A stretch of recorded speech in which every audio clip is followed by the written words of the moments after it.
काघवा जे बोलेला कोईल देसावा है। काघवा जे बोलेला कोईल देसावा है। ए माई मोरावा बोलेला भिनुसा रय रगिया देव के बेरा भइले।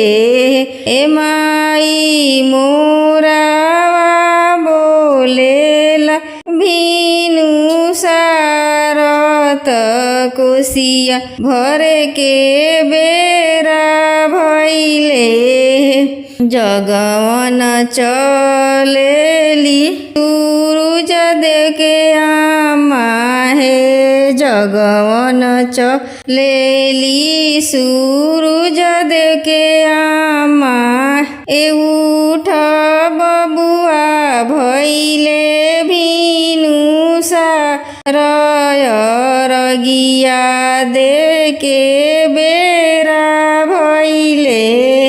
ए उठ बबुआ भइले भिनु सारत कोसिया भर के बेरा भइले।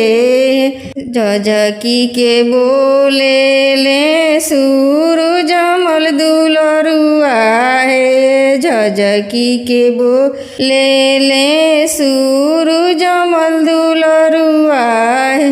ए आमाय धेरती के कैलू भिनु सारय रगिया देव के बेरा भइले।